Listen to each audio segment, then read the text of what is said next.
રહ્યા છે મહત્વના સમાચાર મળી રહ્યા છે। કેન્દ્રીય ગૃહમંત્રી અમિત શાહ 3 દિવસના ગુજરાત પ્રવાસે છે, ત્યારે અમિત શાહે અમદાવાદમાં મતદારો સાથે ઉત્તરાયણના પર્વની ઉજવણી કરી છે। ન્યૂ રાણીપ વિસ્તારમાં આર્યવિલા એપાર્ટમેન્ટમાં ઉત્તરાયણના પર્વની ઉજવણી કરી અમિત શાહે। રાણીપના ધારાસભ્ય હર્ષદ પટેલ, નારણપુરાના ધારાસભ્ય જીતુ ભગત પણ હાજર રહ્યા અમિત શાહની સાથે। મહત્વનું છે કે તહેવાર કોઈ પણ હોય, અમિત શાહ દર વખતની જેમ કોઈ પણ તહેવાર પોતાના પરિવાર સાથે ઉજવતા હોય છે, ભાજપના કાર્યકર્તાઓ સાથે ઉજવતા હોય છે, પોતાના વિસ્તારના મતદારો સાથે ઉજવતા હોય છે। આ વખતે પણ તહેવાર ટાણી અમિત શાહ 3 દિવસના ગુજરાત પ્રવાસે છે અને દરમિયાન ન્યૂ રાણીપમાં તેમણે પતંગોત્સવની મજા માણી। તેમની સાથે નારણપુરાના ધારાસભ્ય પણ ઉપસ્થિત જોવા મળ્યા। અમિત શાહ પતંગની મજા માણતા દેખાયા અને પેચ લડાવતા પણ જોવા મળ્યા। કેન્દ્રીય ગૃહમંત્રીનો આ અંદાજ શું આપે જોયો છે? તહેવાર ટાણે દર વર્ષે તેઓ પરિવાર સાથે તહેવારોની ઉજવણી કરતા હોય છે। આ વખતે પણ તેઓ તહેવારની ઉજવણી કરવા માટે ગુજરાતની મુલાકાતે આવ્યા છે। 3 દિવસ માટે તેઓ અહીં ગુજરાતમાં રહેવાના છે અને ખાસ તો જાણકારી એવી પણ છે કે ઉત્તરાયણના પર્વની ઉજવણી કરશે, મતદારો સાથે ઉત્તરાયણના પર્વની ઉજવણી કરી, ભાજપના કાર્યકર્તાઓ સાથે ઉજવણી કરી। આજે સવારે પણ તેઓ તેમના મત વિસ્તારમાં ઉત્તરાયણની ઉજવણી કરવા માટે પહોંચ્યા હતા। મુખ્યમંત્રી ભૂપેન્દ્ર પટેલ પણ તેમની સાથે સવારે ઉપસ્થિત હતા અને તેમના પરિવાર સાથે પણ કેન્દ્રીય ગૃહમંત્રીએ તહેવારની ઉજવણી કરી। મહત્વનું તો એ પણ છે કે અમિત શાહની આ મુલાકાત ખૂબ જ સૂચક માનવામાં આવી રહી છે। તેનું બીજું કારણ એ છે કે ભાજપના શહેર અને જિલ્લા પ્રમુખોના નામોની યાદીને લઈને જે ચર્ચાઓ થતી હતી દિલ્હીમાં, હવે એ નામોની યાદી પર આખરી મહોર લાગી શકે છે તેવી શક્યતાઓ પણ છે। આ સાથે અમિત શાહ જ્યારે ગુજરાત મુલાકાતે છે ત્યારે ભાજપના કાર્યકર્તાઓ સાથે, ભાજપના નેતાઓ સાથે પણ બેઠક કરે, મુલાકાતો કરે તેવી શક્યતાઓ સેવાઈ રહી છે।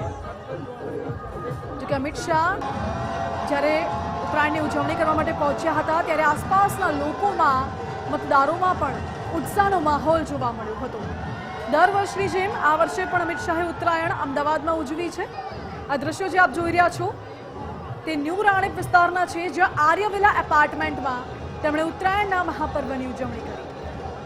અમિત શાહની સાથે રાણીપના ધારાસભ્ય હર્ષદ પટેલ પણ ઉપસ્થિત રહ્યા। આ સાથે નારણપુરાના ધારાસભ્ય જીતુ ભગત પણ હાજર રહ્યા છે અને તેમની સાથે અન્ય કાર્યકર્તાઓ, હોદ્દેદારો પણ અહીં ઉપસ્થિત જોવા મળી રહ્યા છે। અધિકારીઓ પણ અહીં અમિત શાહની સાથે સતત ખડી પગે ઉપસ્થિત રહ્યા છે। અમિત શાહનો આ અંદાજ એકદમ અનોખો જોવા મળી રહ્યો છે, જ્યાં ઉત્તરાયણ પર્વની ઉજવણી દરમિયાન લપેટની બૂમો સંભળાઈ રહી છે અને અમિત શાહ પેચ લડાવતા જોવા મળ્યા। કેન્દ્રીય ગૃહમંત્રી પતંગોત્સવની મજા માણી રહ્યા છે તેમના મત વિસ્તારમાં અને જ્યારે આસપાસના મતદારોમાં પણ ઉત્સાહનો માહોલ જોવા મળી રહ્યો છે। અમિત શાહને મળવા માટે, અમિત શાહની એક ઝલક માટે લોકો મોટી સંખ્યામાં જ્યારે અમિત શાહ પહોંચ્યા હતા ન્યૂ રાણીપ ત્યારે ધાબા ઉપર ચડી ગયા હતા ફક્ત અમિત શાહની એક ઝલક નિહાળવા માટે। અને તહેવાર કોઈ પણ હોય, ઉત્તરાયણ હોય, હોળી હોય, દિવાળી હોય કે પછી નવરાત્રી, દરેક તહેવાર અમિત શાહ પોતાના પરિવાર સાથે ઉજવતા હોય છે અને દર વર્ષે અમિત શાહ ગુજરાત આવે છે તહેવારો ટાણે તેમના પરિવાર સાથે તહેવારોની ઉજવણી કરવા માટે। આ બંને દ્રશ્યો આપ જુઓ।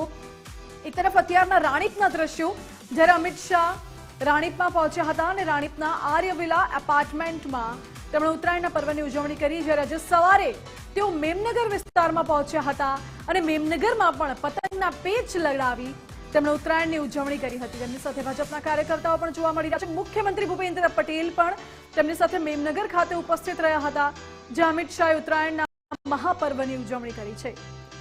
અમિત શાહ ધાબા પર ચડ્યા ત્યારે આસપાસના ધાબામાં પણ લોકો ધાબા ઉપર ચડી આવ્યા હતા અમિત શાહને જોવા માટે। આ દ્રશ્યો જુઓ રાણીપથી, જ્યાં લોકો ધાબા પર ચડી આવ્યા અમિત શાહની એક ઝલક જોવા માટે અને અમિત શાહ સાથે સેલ્ફી લેવા માટે પણ લોકો પડાપડી કરતા હોય ક્યાંક તેવા દ્રશ્યો પણ સામે આવ્યા છે।